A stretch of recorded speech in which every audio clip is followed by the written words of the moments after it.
Now, a lot of people I talk to, the people who own houses and watch streaming video legally, the people who think that using their brains is something they ought to be paid for, they always give me a compassionate smile when I talk about jobs lost to machines, bots, and artificial intelligences. Behind their pitying smiles, I can see them wondering where I left my tinfoil hat.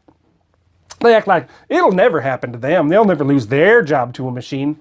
Now, I understand. It's not all their fault. They've been brainwashed by the pro-robot media for decades.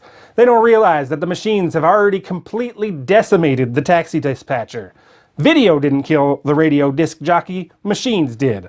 Automated kiosks have completely replaced the video store clerk. Machines have reduced banks from thriving hubs of commercial commerce to a server, a money counting machine, and a couple of underpaid tellers.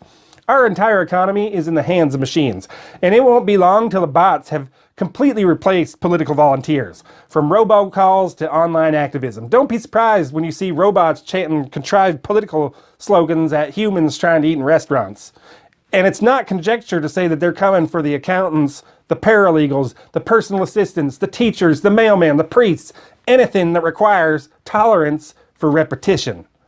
Almost half, 48% of techexperts polled by Pew Research Institute see a future where robots and digital agents have displaced mass amounts of both blue and white-collar workers, leading to huge increases in income inequality, masses of people who are effectively unemployable, and breakdowns in the social order. One techexpert called automation Voldemort, the terrifying force nobody is willing to name. And all of these experts agree that our educational system is training kids to fill jobs that just won't exist in a few short years' time. And I'm not making this up. I'm not the only prominent person concerned about it. Beware the robots,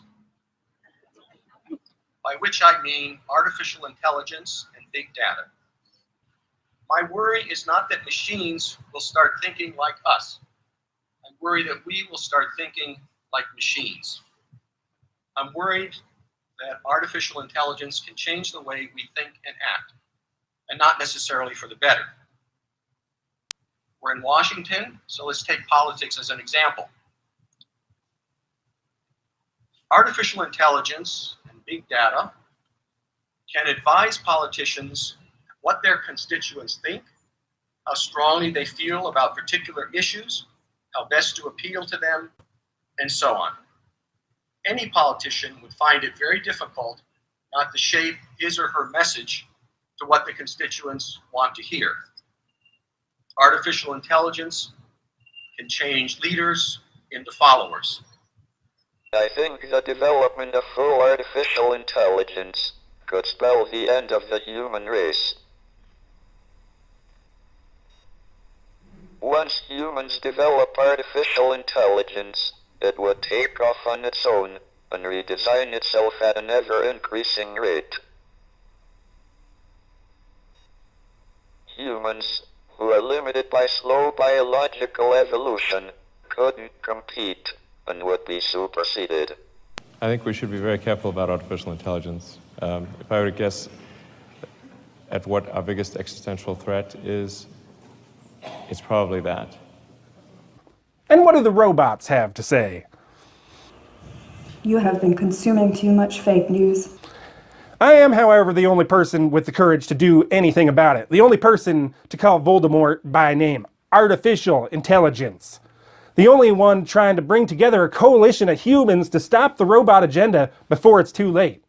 Find out how you can help us with just a small donation at www.genepocket.org. That's GENEpocket.org, because the stakes, they couldn't be higher.